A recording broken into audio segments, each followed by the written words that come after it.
Hello, welcome back to Dubai and welcome this evening to Dubai Autodrome, and as the title of this video would suggest, tonight is a big one.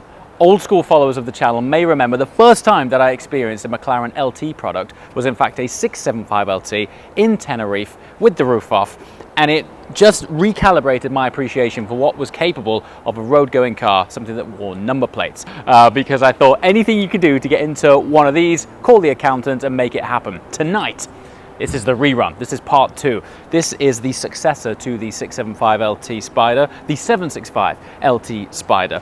Now, the significance of the LT product range, for anyone tuning in who may not be familiar, it's all about less weight, more power, and importantly, more engagement. Listen to this. And for heavily turbocharged cars, they sound pretty cool. Now, the weight difference in the Spider versus the Coupe is just 49 kilograms. However, while this is 49 kilograms heavier than the Coupe, it is in fact 80 kilograms lighter than the 720S Spider. So they've done the full weight saving treatment on this thing. So this is McLaren's fastest ever convertible. It still uses the 4-litre twin turbocharged V8. It's 765 PS, which is around about 750 odd horsepower. I think it's about 754 horsepower actually. 590 pounds-feet of torque, and a 0 to 60 time. This is absolutely bonkers. 0 to 60 in 2.8 and 0 to 124 miles an hour in 7.2 seconds, and it will go on to 205 miles an hour with the roof down. Now, as I mentioned, LT is all about weight saving, and at 1,388 kilograms, it's pretty good in terms of the power to weight ratio. Now then, there are subtle differences that at first you may not pick up on, but the wing itself is actually actuating at a slightly different angle to that of the Coupe. The reason being the way that the air flows over the car due to the different shape over the rear of the car requires the slight tweak in aero adjustments of the wing, which actually makes it a more aggressive angle of attack, which basically makes it look cooler when the wing is fully deployed. Look at the angle on that, and that's not fully extended. Under braking, it comes up really aggressively and acts as an air brake. And then you've got these beautiful flying buttresses here, which you can actually put your hand entirely through like that. The sculpture of the thing is beautiful. It's in a heavy metallic fleck blue. I'm not sure if these lights are doing it justice, but it looks fantastic. And the car is spec'd with all the carbons. I mean, check out the diffuser on this thing. It's absolutely colossal.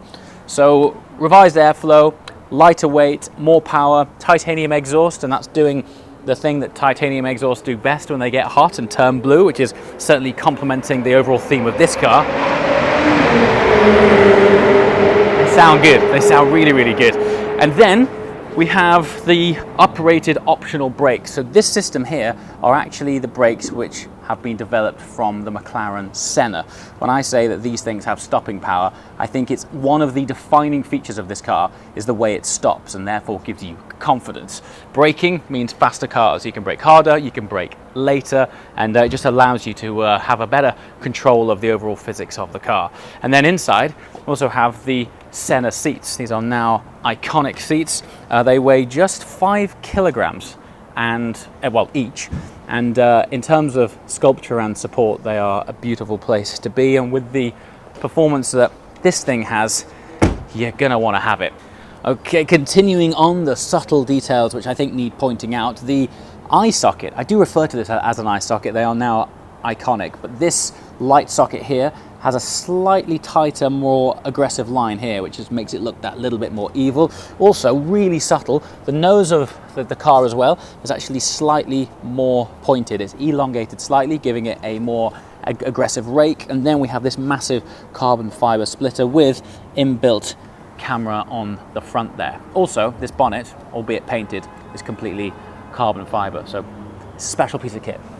Anyway, the idea of tonight is to immerse you in an onboard of what it's like to be behind the wheel of one of these on Dubai Autodrome at night, 10 tenths.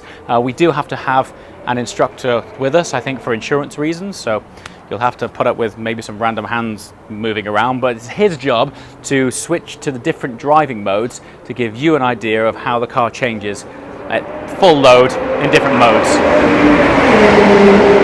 Let's go and do some of that.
Cool. Thanks for that. It was good fun. Good driving. It was cool. Very happy you left. Enjoyed it.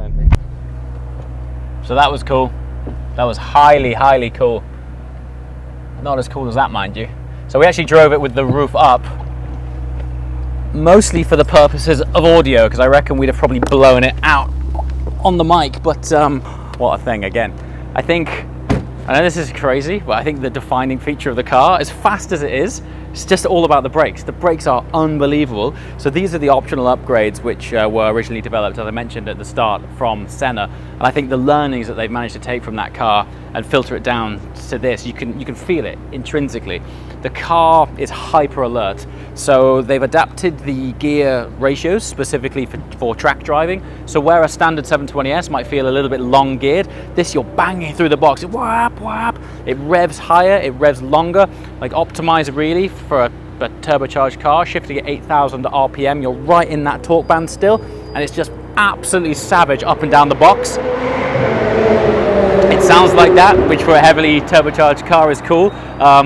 It's just really engaging. I think there's small details as well which really add up to a theatrical driving experience. One of those is the way that the engine is bolted to the chassis. It resonates through the carbon tub, up through those carbon seats and slightly through your spine, giving you that great sense of connection with what the engine's doing, where the transmission's at, and ultimately the overall sort of physics balance of the car. But for me, the brakes. I mean, you're going down there really fast and you're anchoring on so late, and you can just travel the weight all the way into the corner, and at no point is it sketchy and scary. Now obviously we're out here in Dubai, it's the evening and it's still 28 degrees, so in terms of optimum conditions, this is it. The air's still quite cool, so for turbos it's great. What a platform. And honestly, even though there's a little bit of extra weight in there, just 49 kilograms over the coupe, you wouldn't know it. And the structural rigidity of that carbon fiber tub as well, even when the roof's off it in these sorts of cars, because it's built around a carbon tub, you don't feel any sort of chassis flex, and it looks amazing. So basically, every time I step out of an LT product, I always think, how can they possibly take this thing any further? And yet again, they've gone and done it. They've wicked it up to 11. And I think the thing that impresses me the most, after it being a heavily turbocharged car, it still sounds great. It's still super engaging. You get those whip cracks on the up and down shift from the gearbox. If you time it right, it's a phenomenal thing. So questions and comments below. If you like what you've seen from the Dubai trip so far, be sure to like the video. If you really like it, be sure to subscribe. And if you really, really like it, when you subscribe, hit the little bell. You'll be the first to know when new content goes live. As always, thanks so much for watching. We shall see you next time. Ciao.